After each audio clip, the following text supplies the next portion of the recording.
Bună seara. I have a question for you this evening. În seara asta vin cu o întrebare. How many of you did 5 repetitions of that deep breathing that we did last night, this morning? În mod sincer, câți dintre dumneavoastră ați făcut acele 5 repetiții a inspirației adânci pe care am exersat-o aseară? Mâna sus, pe cinstite. I'm glad to see a few hands. Cam puținei. Very good. If we have time, we'll do it again tonight. Dacă vom mai avea timp, vom face și în seara asta.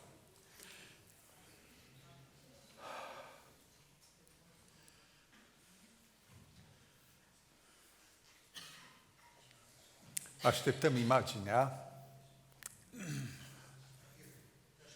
They're Okay. getting things adjusted here. Acum Last night we learned that air was very important. Seara trecută am aflat că aerul este vital. But you know that all air is the same. Dar poate știți că nu orice tip de aer este la fel. Some air is polluted. Unele categorii de aer sunt foarte poluate. There are different kinds of pollution. Sunt mai multe tipuri de poluări. You're walking down an unpaved road in the summertime and it's dusty. Mergi odată pe un drum de țară, de țărână și plin de praf. Have you ever wondered how your lungs clean themselves? Oare știți cum se curăță plămânii singuri? You know, the way God has created us, He placed a cleaning system within our lungs. Dumnezeu a implantat la creațiunea lui minunată un sistem de autocurățire. The linings of the airways are covered with little cells that have hair-like structures on them. De-a lungul tubului respirator se află o mulțime de celule cu terminații păroase, care sunt niște cili. And they move in a rhythmic, wave-like fashion. Și ei se mișcă într-o manieră ritmică. And when they do, the mucus that covers there's a little sticky mucus layer over the top of them. Și deasupra acestor firișoare se află un mucus lipicios. And it traps the dust and the dirt that we breathe. Care capturează bobițele de praf, firele de praf. And it just brings that dirt up to the Și back prin of our mișcarea throat. lor împinge acele gogoloașe mici spre expectorat. It's a marvelous cleaning system. E un lucru formidabil. Now, we can be in environments where there are very small particles of dirt, much smaller than dust. Există zone în care praful este foarte, foarte subțire, mai micronic decât praful obișnuit. And some of those particles are small enough that they get past that screening system or cleaning system. Și acele particule extrem de mici scapă de filtrul cililor And they get absorbed into the body. și ajung să fie absorbite în trup. And depending on the type of particles, it can be very damaging to our health. Și în funcție de categoria particulelor poate fi foarte dăunător. Now, good quality air is usually found around trees. Zonele bune cu aer sănătos sunt în zonele verzi. And in the natural environments, along the seashore or along a lake. De-a lungul râurilor, lacurilor sau pe malul mării. And that's one of the reasons why most of us really enjoy going to the seashore or to a lake shore in a forest. It makes us De feel aceea, good. multora dintre noi le place să plecăm pe malul mării sau la munte. We'll go on until they get things fixed up here.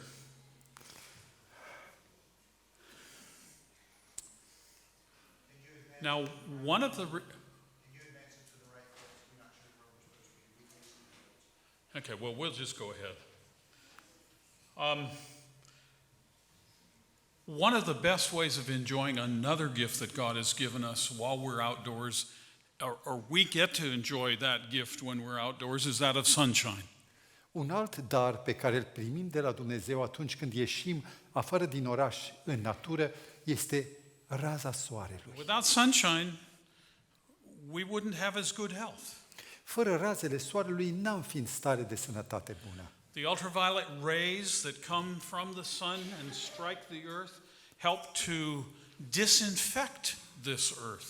Keep it clean. Razele ultraviolete care vin odată cu razele complexe ale soarelui, curăță, dezinfectează suprafețele. When sunlight hits our skin, it stimulates the production of vitamin D. Iar atunci când ultravioletele se aplică, cad pe pielea omului, se produce vitamina D. And it's a nutrient that's essential for strong bones and good health. Iar vitamina D este fundamentală pentru sănătate, imunitate, dar și pentru o structură osoasă tare, solidă. And many people ask the question, how much sunlight do I need? Și mulți întreabă, oare cât timp să mă expun la soare? And we hear all kinds of warnings about not getting too much sunshine. Auzim foarte multe avertismente de a nu ne expune prea mult. And that's true. Pe de o parte e adevărat. If we get too much sunshine on our skin, it increases our risk of skin cancer. Dacă stăm prea mult la soare, crește riscul cancerului de piele. But we do need enough sunshine. Dar totuși avem nevoie de suficient de multe raze solare. So how much is enough? How do we get it? Deci, cât avem nevoie? Lord didn't make it complicated. Lucrurile nu le-a făcut complicate Dumnezeu. In the summertime, if you expose the backs of your hands and your face to the sunshine for 30 minutes, you get enough sunshine to produce all the vitamin D that you need. For one day. Yes. Dacă în timpul verii ne expunem partea superioară a palmelor și fața luminii soarelui timp de o jumătate de oră, este suficient să ni se producă cantitatea necesară de vitamina D pentru a fi sănătoși pentru o zi. That exposure needs to be between 10 in the morning and 2 in the afternoon. Perioada potrivită este între 10 dimineața și 2 după amiaza. In the winter time, This is the appropriate time, that's where you get the best. greatest benefit. Am zis bine, da. As the angle of the sun changes from the morning or in the late afternoon, we don't get as much benefit. Atunci când unghiul razelor devine înclinat spre răsărit sau spre apus, nu mai primim tot atâta cantitate de ultraviolete. In the winter time, in a place like Romania, În zonele temperate ca România, în timpul iernii, it's probably good to take a vitamin D supplement este probabil foarte indicat să iei niște suplimente vitamina D. because the sun is always low on the horizon. Pentru că soarele întotdeauna este aproape de orizont sau mai înclinat, nu este perpendicular. Now, polluted air is found along highways and in cities and around factories. Aerul poluat de regulă se află la marile șosele, în fabrici, în zonele poluate industriale. The World Health Organization says that 2 million people die every year because of polluted air. Statisticile spun că în fiecare an mor 2 milioane de oameni doar datorită poluării aerului. Now, we've talked already about the importance of exercise, and you may be wondering, well, what about exercise in polluted air? Ne-am vorbit despre nevoia de a face exercițiu fizic și te întrebi, dar ce se întâmplă dacă faci exercițiu într-un mediu poluat? The World Health Organization just released a report Organizația Mondială a Sănătății foarte de curând a dat publicității un raport that says there are 15 cities in the world where the pollution is so bad that 30 minutes of cycling is worse than no cycling. Organizația Mondială a comunicat că există în lumea aceasta 15 orașe atât de poluate încât doar o jumătate de oră de mers cu bicicleta este mai rău decât dacă n-ai face niciun fel de exercițiu. But I have good news for you. Dar am și vești bune. None of those cities are in Romania. Aceste orașe nu sunt în România None of those cities in the United States. și nici în Statele Unite None of them in Western Europe. și nici în Europa de Vest.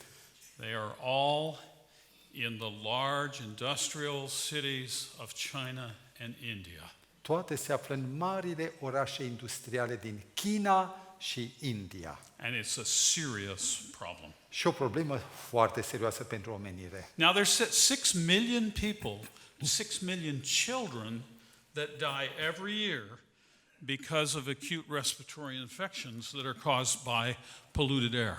Iar între copii, 6 milioane mor în fiecare an din cauza poluării aerului. And you know what the single largest cause of that pollution is? Și știți care este cea mai importantă cauză, prima dintre toate care poluează? It's cigarettes. Țigara. Cigarette smoking is by far and away the most common way that people pollute their air. Țigara este prima și cea mai ieșită în evidență cauză prin care oamenii poluează aerul. It's enormously dangerous Este to health. îngrozitor de periculoasă țigara. And that vicious habit is the single largest cause of premature death in the entire globe, around the entire globe. Și pe fața întregului glob pământesc, țigara este primul factor unic care cauzează moartea, cel mai însemnat. It's the most common cause of preventable death. Și este prima cauză morții premature. Cigarette smoking contains over 250 chemicals that are known to be harmful to our health. În țigară există 215 substanțe cunoscute a fi dăunătoare corpului nostru. Over 50 of those cause cancer. Și peste 50 dintre ele cauzează cancer pulmonar. And during the 20th century, 100 million people died as a result of cigarette Și smoking. doar în secolul trecut, secolul 20, 100 million. 100 de milioane de victime a făcut țigara. That's more than all who were involved in wars. E mai mult All decât wars. toate victimele datorate războaielor din secolul 20. 100 de milioane. And if we don't do something about that, Dacă nu suntem hotărâți să facem the ceva, estimate is that in this century, atunci în secolul acesta se spune 1 billion people will die of cigarette smoking. vor muri nu 1 sau 100 de milioane, ci 1 miliard de oameni. Now, if you smoke, Fumezi? the very best thing you can do is quit. Singurul lucru care îl poți face, renunță. It is the single most important thing you can do for your health. Este lucrul unic, cel mai important pe care îl poți face pentru sănătatea ta. And if you need help in stopping smoking, please talk to one of us or talk to your pastor. Și dacă simțiți că aveți nevoie de ajutor ca să scăpați de această catastrofă, de această calamitate, contactează-ne pe unul dintre noi sau pastorul tău. There is no one on the face of this earth who smokes that can't quit if they make the right choices. Nu există om pe fața pământului care să nu poată să se lase de fumat dacă face alegerile bune. And God has promised to help smokers quit. Și Dumnezeu a făgăduit că va ajuta pe fumători să renunțe, să se Quitting elibereze. immediately reduces your risk of disease. Aceasta reduce imediat riscul morții. But you know, there are people who sometimes can't do anything about dirty air. Sunt oameni care nu au ce face împotriva poluării aerului. And I often think of those people who live with smokers Și mă gândesc la cei care trăiesc în casă cu fumători or who work with smokers, sau care lucrează într-un mediu în care oamenii fumează. and particularly the children of smokers. Și mai ales copiii în familiile acestea. they become victims of second-hand smoke. Ei devin victimele fumatului pasiv. They have increased risk of respiratory infections. Au riscuri mărite de infecții respiratorii, They have increased risk of ear infections. de infecții orele. Children are more likely to die, babies are more likely to die suddenly in the homes of smokers. Și se mulțesc cazurile bebelușilor care mor subit în casele fumătorilor. And adults and children have more cancer. Și rata cancerului la adulți și copii este vizibil mai mare. Now we need to get fresh air. We've Oh. already said that. Avem nevoie de aer proaspăt. It's good for us. Ne face bine. And yes, there's sometimes things we can't do to control the environment in which we live and Dar breathe. uneori nu poți controla mediul în care trăiești. The organ that is the most sensitive to not getting enough oxygen is the brain. Iar organul care este cel mai sensibil la lipsa de oxigen este creierul. We have a wonderful privilege of being managers of the environment we live in as best we can. Noi avem privilegiul să ne administrăm pe măsura în care putem, în măsura posibilului, să ne administrăm mediul în care respirăm. And the thing that all of us can do that is under our control is whether we smoke or not. Și așa că lucrul de care cu adevărat putem hotărâ să scăpăm este fumatul. God will help any of you who are seeking to quit smoking. Dumnezeu cu siguranță ne va ajuta pe fiecare decis să scape de fumat. He promises to all of us His grace. Ne-a făgăduit tuturor harul Său.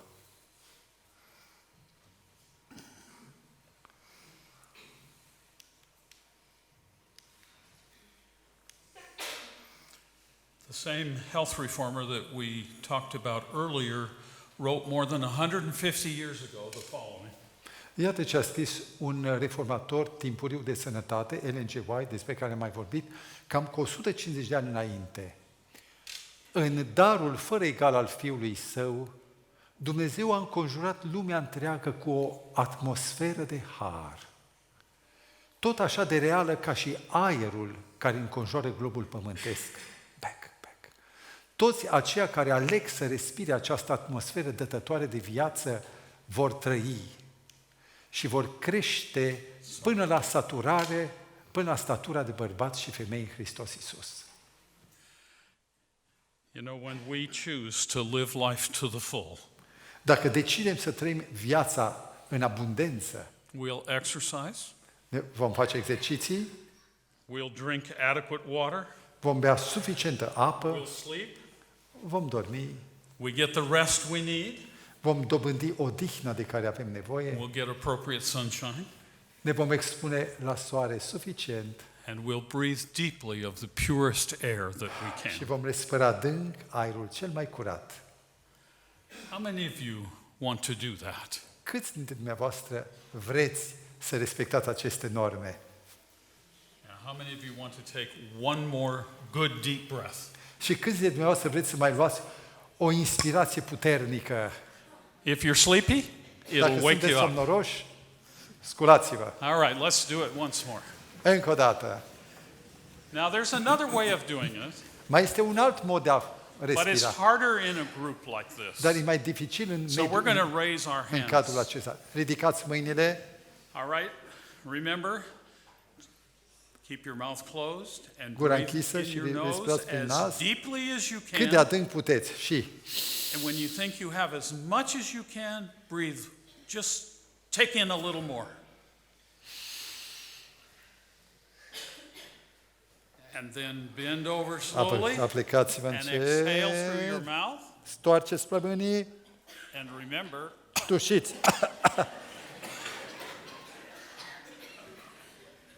Ok, all right.